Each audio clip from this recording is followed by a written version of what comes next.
നമസ്കാരം, എല്ലാവർക്കും bio aboard എന്ന യൂട്യൂബ് ചാനലിലേക്ക് സ്വാഗതം. ഇന്ന് നമ്മൾ +2 ബയോളജിയിലെ strategies for enhancement in food production എന്ന ചാപ്റ്ററിന്റെ 5ാമത്തെ പാർട്ടാണ് ഡിസ്കസ് ചെയ്യാനായിട്ട് പോകുന്നത്. നിങ്ങൾ ആദ്യത്തെ ഭാഗങ്ങൾ കണ്ടിട്ടില്ല എങ്കിൽ അതിന്റെ ലിങ്ക് ഡിസ്ക്രിപ്ഷൻ ബോക്സിൽ കൊടുത്തിട്ടുണ്ട്. അപ്പൊ നമുക്ക് ഇന്നത്തെ ക്ലാസ്സിലേക്ക് കടക്കാം. നമ്മൾ കഴിഞ്ഞ വീഡിയോയില് പ്ലാന്റ് ബ്രീഡിങ്ങിന്റെ ടെക്നിക്സ് ഒക്കെയാണ് പഠിച്ചത്. ഡിഫറെന്റ് സ്റ്റേജസ് ഒക്കെയാണ് നമ്മൾ പഠിച്ചത്. നമുക്കറിയാം, ഇന്ത്യ എന്ന് പറയുന്നത് ഒരു അഗ്രികൾച്ചറൽ കൺട്രി ആണ് അല്ലെ. കാരണം നമ്മളുടെ നാട്ടിലെ ഏറ്റവും കൂടുതൽ ആൾക്കാർ അഗ്രികൾച്ചറിലാണ് ഇൻവോൾവ് ചെയ്തിരിക്കുന്നത്. നമ്മളുടെ GDPയുടെ ഏകദേശം 33% അഗ്രികൾച്ചർ ആണ് വരുന്നത്. അതുപോലെ തന്നെ ഈ പോപ്പുലേഷന്റെ 62% ഈ അഗ്രികൾച്ചർ മേഖലയുമായി ബന്ധപ്പെട്ട് ജോലി ചെയ്യുന്നവരാണ്. ഇൻഡിപെൻഡൻസിന് ശേഷം നമ്മളുടെ നാട്ടിൽ ഉണ്ടായിരുന്ന മെയിൻ ആയിട്ടുള്ള ഒരു പ്രോബ്ലം എന്ന് പറഞ്ഞു കഴിഞ്ഞാൽ നമ്മളുടെ ആ ഒരു പോപ്പുലേഷന് ആവശ്യമായിട്ടുള്ള ഫുഡ് പ്രൊഡ്യൂസ് ചെയ്യുക എന്നുള്ളതായിരുന്നു. അപ്പൊ പോപ്പുലേഷൻ ഇങ്ങനെ കൂടി വരികയാണ്. അത്രയും ആളുകൾക്ക് എന്ത് ആവശ്യമുണ്ട്? ഫുഡ് ആവശ്യമായിട്ടുണ്ട് അല്ലെ. അപ്പൊ അത് കൃത്യമായിട്ട് പ്രൊവൈഡ് ചെയ്യുക എന്നുള്ളതായിരുന്നു ആ സമയത്ത് നമ്മളുടെ രാജ്യം നേരിട്ടൊരു പ്രധാന പ്രശ്നം. ഉള്ള സ്ഥലത്ത് നമ്മൾ മാക്സിമം ഈൽഡ് ഉണ്ടാക്കേണ്ടതായിട്ട് വരുന്നു, നമ്മളുടെ പ്രൊഡക്ഷൻ കൂട്ടേണ്ടതായിട്ട് വരുന്നു. അപ്പൊ അങ്ങനെ ഈൽഡ് കൂട്ടാനായിട്ട് എന്ത് ചെയ്തു? ഇപ്പൊ പ്ലാന്റ് ബ്രീഡിംഗ് പോലെയുള്ള ടെക്നിക്കുകളൊക്കെ ഉപയോഗിച്ച് ഹൈ ഈൽഡ് തരുന്ന വെറൈറ്റീസിനെയൊക്കെ പ്രൊഡ്യൂസ് ചെയ്ത് കൃഷി ചെയ്തു. അപ്പൊ അങ്ങനെ നമ്മളുടെ ഈ ഒരു അഗ്രികൾച്ചർ എന്ന ഫീൽഡിൽ ഒരുപാട് ഗ്രോത്ത് ഉണ്ടായി. അതായത് ഹൈ ഈൽഡ് ഉള്ള വെറൈറ്റീസിനെയൊക്കെ ഉപയോഗിച്ച് ഫുഡ് പ്രൊഡക്ഷൻ ഒരുപാട് കൂടി. ആ ഒരു കാലഘട്ടത്തെ നമ്മൾ ഗ്രീൻ റെവല്യൂഷൻ എന്നാണ് പറയുന്നത്. 90s മിഡ് ടൈമിലൊക്കെ ആയിട്ടാണ് ഇങ്ങനെ സംഭവിച്ചത്. അപ്പൊ ആ ഒരു ഫേസിന് നമ്മൾ ഗ്രീൻ റെവല്യൂഷൻ എന്ന് പറയാറുണ്ട്. കാരണം അഗ്രികൾച്ചറിൽ വലിയ രീതിയിലുള്ള റെവല്യൂഷൻ തന്നെ സംഭവിച്ചു. അതായത് ഈൽഡ് ഒക്കെ വളരെ കൂടുതലായിട്ടുള്ള ഒരു സമയമായിരുന്നു അത്. നമ്മുടെ നാട്ടിൽ തന്നെ ഡെവലപ്പ് ചെയ്ത് എടുത്തിട്ടുള്ള ഹൈബ്രിഡ് വെറൈറ്റീസ് ആണ് ഇവിടെ കൊടുത്തിരിക്കുന്നത്. നമുക്കിനി ഓരോ കാറ്റഗറിയുടെ കാര്യം എടുത്ത് നോക്കാം. 1960 to 2000 വരെയുള്ള കാലഘട്ടം എടുത്ത് നോക്കുകയാണെങ്കിൽ വീറ്റിന്റെ പ്രൊഡക്ഷനിലും റൈസിന്റെ പ്രൊഡക്ഷനിലും വലിയ ഇൻക്രീസ് ഉണ്ടായിട്ടുണ്ട്. വീറ്റിന്റെ പ്രൊഡക്ഷൻ 11 മില്യൺ ടൺസിൽ നിന്നും 75 മില്യൺ ടൺസ് ആയിട്ട് ഉയർന്നു. അതുപോലെ തന്നെ റൈസിന്റെ പ്രൊഡക്ഷൻ എടുത്ത് നോക്കുകയാണെങ്കിൽ 35 മില്യൺ ടൺസിൽ നിന്നും അത് 89.5 മില്യൺ ടൺസ് ആയിട്ട് ഉയർന്നു. അപ്പൊ വലിയ രീതിയിലുള്ള മാറ്റം വീറ്റിന്റെയും റൈസിന്റെയും പ്രൊഡക്ഷനിൽ ആ ഒരു കാലഘട്ടത്തിൽ ഉണ്ടായിട്ടുണ്ട് അല്ലെ. ഇതെന്തുകൊണ്ടാണെന്ന് വെച്ച് കഴിഞ്ഞാൽ സെമി ഡോർഫ് വെറൈറ്റീസ് ഇൻട്രൊഡ്യൂസ് ചെയ്തു ആ ഒരു കാലഘട്ടത്തിൽ. വീറ്റിന്റെയും റൈസിന്റെയും സെമി ഡോർഫ് വെറൈറ്റീസ് ഇൻട്രൊഡ്യൂസ് ചെയ്തു. സെമി ഡോർഫ് വീറ്റ് ഡെവലപ്പ് ചെയ്തത് നോബൽ ജേതാവായിട്ടുള്ള നോർമൻ ഇ ബോർലാഗ് എന്ന സയന്റിസ്റ്റ് ആണ്. അദ്ദേഹം മെക്സിക്കോയിലുള്ള International Centre for Wheat and Maize ഇംപ്രൂവ്മെന്റിലാണ് ഈ സെമി ഡോർഫ് വീറ്റ് ഡെവലപ്പ് ചെയ്ത് എടുത്തിരിക്കുന്നത്. 1963 വീറ്റിന്റെ ഒരുപാട് വെറൈറ്റീസ് ഇൻട്രൊഡ്യൂസ് ചെയ്തു. അതിൽ വരുന്നതാണ് സൊണാലിക്ക, അതുപോലെ തന്നെ കല്യാൺ സോണയൊക്കെ. ഇവ ഹൈ ഈൽഡ് തരുന്നതും അതുപോലെ തന്നെ ഡിസീസ് റെസിസ്റ്റൻസ് കാണിക്കുന്നതുമായിട്ടുള്ള വെറൈറ്റീസ് ആണ്. പിന്നെ റൈസില് വരുന്ന സെമി ഡോർഫ് വെറൈറ്റീസ് IR8 നിന്നും അതുപോലെ തന്നെ തായ്ചങ് നേറ്റീവ് 1 നിന്നും ഒക്കെ ഡിറൈവ് ചെയ്തെടുത്തു. ഈ IR8 എന്ന് പറയുന്നത് ഫിലിപ്പീൻസിലെ ഇന്റർനാഷണൽ റൈസ് റിസർച്ച് ഇൻസ്റ്റിറ്റ്യൂട്ടിലാണ് ഡെവലപ്പ് ചെയ്തെടുത്തിരിക്കുന്നത്. അതുപോലെ ഈ തായ്ചങ് നേറ്റീവ് 1 എന്ന് പറയുന്നത് തായ്വാനിൽ നിന്നുള്ള വെറൈറ്റി ആണ്. ഈ വെറൈറ്റീസിൽ നിന്നും ഡെവലപ്പ് ചെയ്തെടുത്തിട്ടുള്ള ഡെറിവേറ്റീവ്സ് 1966 ഇൻട്രൊഡ്യൂസ് ചെയ്തത്. അതിനുശേഷം ബെറ്റർ ഈൽഡ് നൽകുന്ന സെമി ഡോർഫ് വെറൈറ്റീസ് ആയിട്ടുള്ള ജയയും രത്നയും നമ്മളുടെ നാട്ടിൽ തന്നെ ഇന്ത്യയിൽ തന്നെ ഡെവലപ്പ് ചെയ്തെടുത്തു. അപ്പൊ റൈസിന്റെ വെറൈറ്റീസ് ആണ് IR8, തായ്ചങ് നേറ്റീവ് 1, ജയ, രത്ന. ഇതെല്ലാം ഇതിൽ ഈ ജയയും രത്നയും നമ്മളുടെ നാട്ടിൽ തന്നെ ഡെവലപ്പ് ചെയ്തെടുത്തിട്ടുള്ള റൈസ് വെറൈറ്റീസ് ആണ്. ഇനി ഷുഗർ കെയിന്റെ കാര്യം എടുത്തു നോക്കുകയാണെങ്കിൽ സക്കാരം ബാർബറി എന്ന് പറയുന്നത് നോർത്ത് ഇന്ത്യയിൽ വളർത്തിയിരുന്ന ഒരു വെറൈറ്റിയാണ്. പക്ഷെ ഇവയുടെ ഒരു പ്രശ്നം എന്താന്ന് വെച്ച് കഴിഞ്ഞാൽ ഷുഗർ കണ്ടന്റ് വളരെ കുറവാണ്, അതുപോലെ തന്നെ ഈൽഡും കുറവാണ്. എന്നാൽ സൗത്ത് ഇന്ത്യയിൽ വളർത്തിയിട്ടുണ്ടായിരുന്ന സക്കാരം ഓഫിസിനാരം എന്ന് പറയുന്ന വെറൈറ്റിക്ക് തിക്കർ സ്റ്റെംസ് ഉണ്ട്, അതുപോലെ തന്നെ ഷുഗർ കണ്ടന്റ് വളരെ കൂടുതലാണ്. പക്ഷെ ഇവ നോർത്ത് ഇന്ത്യയിൽ നന്നായി വളരുന്നില്ല. അപ്പൊ എന്ത് ചെയ്തു? ഇതിനെ രണ്ടിനെയും തമ്മിൽ ക്രോസ് ചെയ്തു. ഈ രണ്ട് വെറൈറ്റീസിനെ തമ്മിൽ ക്രോസ് ചെയ്തു. ഈ രണ്ട് വെറൈറ്റീസിനെ തമ്മിൽ ക്രോസ് ചെയ്യുന്ന സമയത്ത് നമുക്ക് നല്ല ഈൽഡ് ഉള്ള അതുപോലെ തന്നെ തിക് സ്റ്റെമ്മും ഒരുപാട് ഷുഗർ കണ്ടന്റും ഒക്കെ ഉള്ള വെറൈറ്റീസ് ലഭിക്കുകയും ചെയ്യുന്നു. അത് നോർത്ത് ഇന്ത്യയിൽ വളരുകയും ചെയ്യുന്നു. അപ്പോൾ അങ്ങനെയുള്ള വെറൈറ്റീനെ ഡെവലപ്പ് ചെയ്തെടുത്തു. ഇതില് നമ്മൾ തൊട്ടു മുമ്പേ പറഞ്ഞതുപോലെ വെറൈറ്റീസിന്റെ പേരൊന്നും പറയുന്നില്ല, ഈ രണ്ടും തമ്മിൽ ക്രോസ് ചെയ്തു എന്നേ പറയുന്നുള്ളൂ. ഇനി മില്ലറ്റ്സ് നോക്കുകയാണെങ്കിൽ, മെയ്സ് നോക്കുകയാണെങ്കിൽ ജോവർ അതുപോലെ തന്നെ ബജ്ര, ഈ രണ്ട് വെറൈറ്റീസും ഇന്ത്യയിൽ തന്നെ ഡെവലപ്പ് ചെയ്തെടുത്തിട്ടുള്ള ഹൈബ്രിഡ് മെയ്സ് ആണ്. ഇപ്പൊ വാട്ടർ സ്ട്രെസ്സിനെ ഒക്കെ റെസിസ്റ്റ് ചെയ്യുന്ന തരത്തിലുള്ള ഒരുപാട് വെറൈറ്റീസ് ഇത്തരത്തില് ഈ പ്ലാന്റ് ബ്രീഡിംഗ് ടെക്നിക്സിലൂടെയൊക്കെ ഡെവലപ്പ് ചെയ്തെടുക്കാനായിട്ട് സാധിച്ചു. നമ്മളിപ്പോ പഠിച്ചത് വീറ്റിന്റെ, റൈസിന്റെ, മെയ്സിന്റെ ഒക്കെ വെറൈറ്റീസ് ആണ്. വീട്ടിൽ വരുന്നതാണ് സൊണാലിക്ക, കല്യാൺ സോണ, അതുപോലെ തന്നെ കല്യാൺ സോന അല്ലെ. റൈസിൽ വരുന്നതാണ് IR8, തായ്ചങ് നേറ്റീവ് 1, അതുപോലെ തന്നെ ജയും രത്നയും. ഇതിൽ ജയും രത്നയും ഇന്ത്യയിൽ തന്നെ ഡെവലപ്പ് ചെയ്തെടുത്തിട്ടുള്ളതാണ്. ഇത് രണ്ട് പുറത്തുനിന്ന് കൊണ്ടുവന്നിട്ടുള്ള വെറൈറ്റീസ് ആണ്. ഇനി മെയ്സിൽ നോക്കുകയാണെങ്കിൽ ജോവറും ബജ്രയാണ്. ഇത് രണ്ടും നാട്ടിൽ തന്നെ, അതായത് നമ്മുടെ ഇന്ത്യയിൽ തന്നെ ഡെവലപ്പ് ചെയ്തെടുത്തിട്ടുള്ള വെറൈറ്റീസ് ആണ്. അപ്പൊ നിങ്ങൾ ഇതിലെ ഈ പേരുകളൊക്കെ കൃത്യമായിട്ട് ഓർത്തു വെക്കണം കേട്ടോ. അപ്പൊ നമ്മൾ ഇപ്പൊ പറഞ്ഞത് പ്ലാന്റ് ബ്രീഡിങ് ഹൈ ഈൽഡ് നൽകുന്ന വെറൈറ്റീസിനെ ഡെവലപ്പ് ചെയ്തെടുക്കുന്ന കാര്യമാണ് അല്ലെ. പ്ലാന്റ് ബ്രീഡിംഗ് വഴി ഹൈ ഈൽഡ് തരുന്ന വെറൈറ്റീസിനെ ഒക്കെ ഡെവലപ്പ് ചെയ്തെടുക്കുന്ന കാര്യമാണ് പറഞ്ഞത്. അപ്പോ നമുക്ക് ഹൈ ഈൽഡ് മാത്രം മതിയോ? ഇങ്ങനെ ഹൈ ഈൽഡ് നൽകുന്നുണ്ട്, പക്ഷെ എന്തെങ്കിലും ഡിസീസ് വന്നു കഴിഞ്ഞാൽ പെട്ടെന്ന് നശിച്ചു പോകുന്ന പ്ലാന്റ്സ് ആണെങ്കിൽ എന്ത് സംഭവിക്കുന്നു? പ്രൊഡക്ഷൻ കുറയും അല്ലെ. വൈറസ്, അതുപോലെ തന്നെ ബാക്ടീരിയ, ഫംഗസ് പോലെയുള്ള പാത്തജൻസ് ഒക്കെ പ്ലാന്റ്സിനെയും അഫക്ട് ചെയ്യാറുണ്ട്. പ്ലാന്റ്സിനും ഡിസീസുകൾ കോസ് ചെയ്യാറുണ്ട്. ഇത്തരത്തിലുള്ള ഡിസീസുകൾ ഉണ്ടായി കഴിയുമ്പോൾ ഏകദേശം 20 to 30% എങ്കിലും നാശം സംഭവിക്കുന്നുണ്ട് ഈ ക്രോപ്പുകൾക്ക്.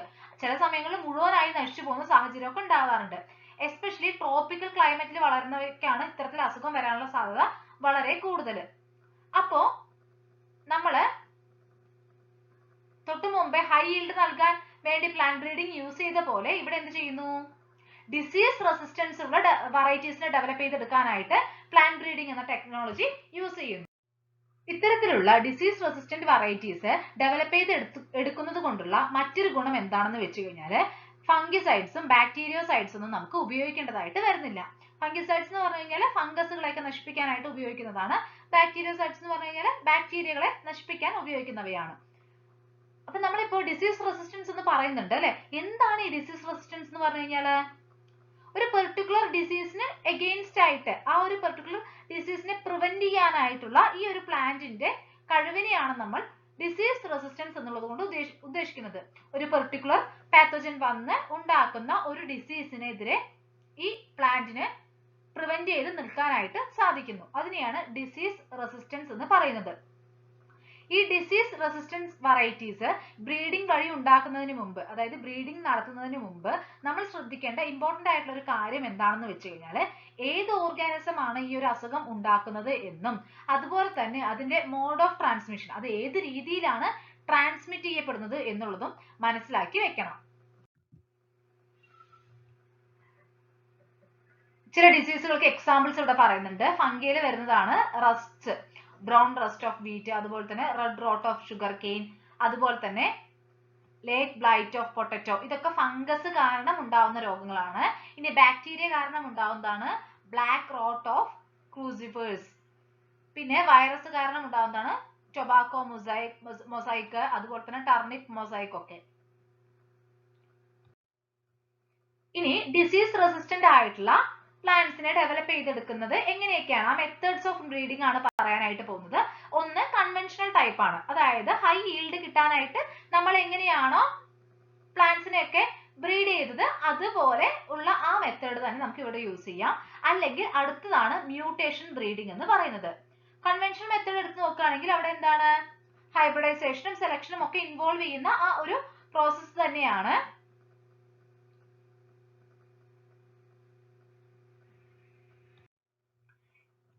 ഈ പ്ലാന്റ് ബ്രീഡിംഗിൽ വരുന്ന സ്റ്റെപ്പുകൾ ഏതൊക്കെയാണ്? First screening germplasm for resistance, അതായത് നമ്മൾ റെസിസ്റ്റൻസ് കാണിക്കുന്ന ആ വെറൈറ്റീസിനെ സെലക്ട് ചെയ്തെടുക്കുന്നു.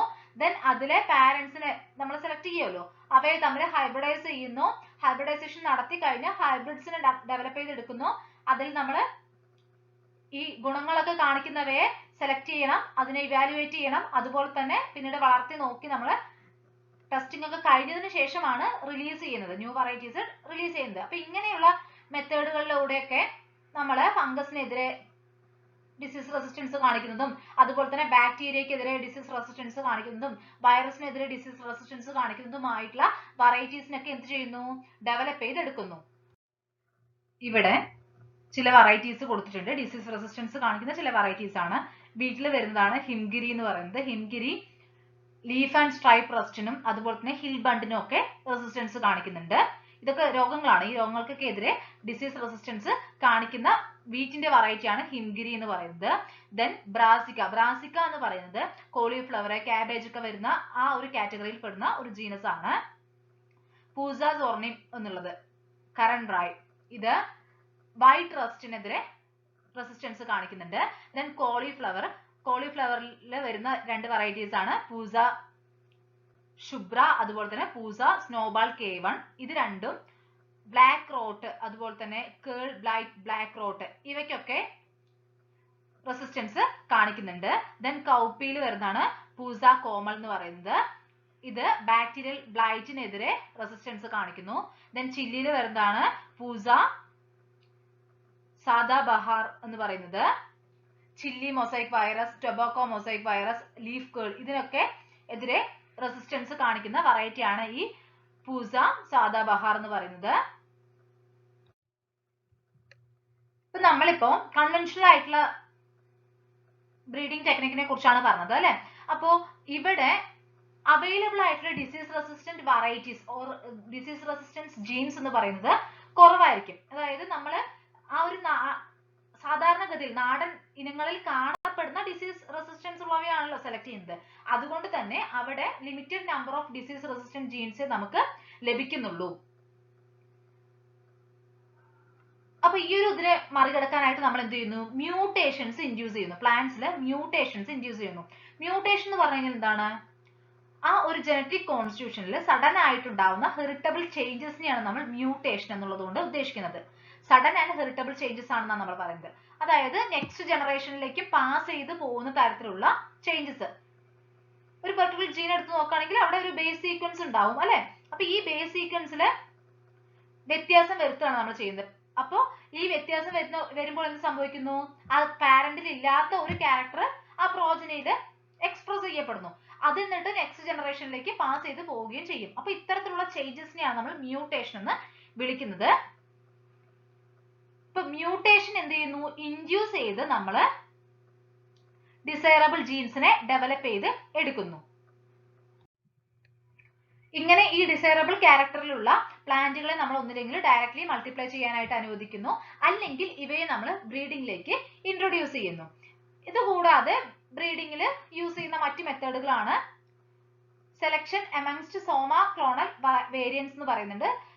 ഈ സോമ ക്ലോണൽ വേരിയൻസ് എന്ന് പറഞ്ഞു കഴിഞ്ഞാൽ ടിഷ്യൂ കൾച്ചർ വഴി നമ്മൾ ഡെവലപ്പ് ചെയ്തെടുക്കുമ്പോൾ ഉണ്ടാവുന്ന വേരിയൻസ് ആണ്. അപ്പൊ അതിൽ നിന്ന് സെലക്ട് ചെയ്യുക, ഈ ഡിസൈറബിൾ ക്യാരക്ടർ ഉള്ളവയെ സെലക്ട് ചെയ്തെടുക്കുക. ഇനി അല്ലെങ്കിൽ ജനറ്റിക് എഞ്ചിനീയറിംഗ് നടത്തുക. ജനറ്റിക് എഞ്ചിനീയറിംഗ് എന്ന് പറഞ്ഞു കഴിഞ്ഞാൽ എന്താണ്, നമുക്ക് ആവശ്യമായിട്ടുള്ള ജീനിനെ ഒരു പെർട്ടിക്കുലർ സ്പീഷീസിലേക്ക് ഇൻട്രൊഡ്യൂസ് ചെയ്യുകയാണ് ചെയ്യുന്നത്. അപ്പൊ അങ്ങനെ ജീനെ ഇൻട്രൊഡ്യൂസ് ചെയ്തിട്ട് നമുക്ക് വെറൈറ്റീസിനെ ഡെവലപ്പ് ചെയ്ത് എടുക്കാവുന്നതാണ്. ഇപ്പൊ മ്യൂട്ടേഷൻ എന്താ നമ്മൾ ഓൾറെഡി പറഞ്ഞതാണ് അല്ലെ. അതായത് നോർമലി ഉള്ള ആ ബേസ് സീക്വൻസിൽ എന്തെങ്കിലും മാറ്റങ്ങൾ വരുന്ന സമയത്ത് അവിടെ ജനറ്റിക് വേരിയേഷൻസ് ക്രിയേറ്റ് ചെയ്യപ്പെടുകയാണ് ചെയ്യുന്നത് അല്ലെ. അതായത് അതുവരെ ഇല്ലാതിരുന്ന ഒരു ക്യാരക്ടർ ഡെവലപ്പ് ചെയ്ത് വരികയാണ് ചെയ്യുന്നത്. അപ്പൊ നമ്മൾ ഇവിടെ എന്താ ചെയ്യുന്നത്, മ്യൂട്ടേഷൻ ഇൻഡ്യൂസ് ചെയ്യാണ് ചെയ്യുന്നത്. നോർമലി സംഭവിക്കുന്ന ഒരു കാര്യമല്ല. നമ്മളുടെ ഒരു ആവശ്യത്തിന് വേണ്ടി, അതായത് പുതിയൊരു ക്യാരക്ടറിനെ ഡെവലപ്പ് ചെയ്തെടുക്കാൻ വേണ്ടി നമ്മൾ എന്ത് ചെയ്യുന്നു, മ്യൂട്ടേഷൻ ഇൻഡ്യൂസ് ചെയ്യുന്നു. ആർട്ടിഫിഷ്യലി കെമിക്കൽസോ അല്ലെങ്കിൽ റേഡിയേഷൻസ് ഒക്കെ ഉപയോഗിച്ച് ഈ പ്ലാന്റ്സിൽ നമ്മൾ മ്യൂട്ടേഷൻസ് ഇൻഡ്യൂസ് ചെയ്യുന്നു.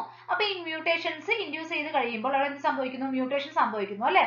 അതായത് അത്രയും കാലം ആ ഒരു പാരന്റിൽ ഉണ്ടായിരുന്ന ജീനിലെ ബേസ് സീക്വൻസിൽ മാറ്റം വരുന്നു. അപ്പൊ പുതിയൊരു ക്യാരക്ടർ അവിടെ എക്സ്പ്രസ് ചെയ്യപ്പെടുകയാണ് ചെയ്യുന്നത്.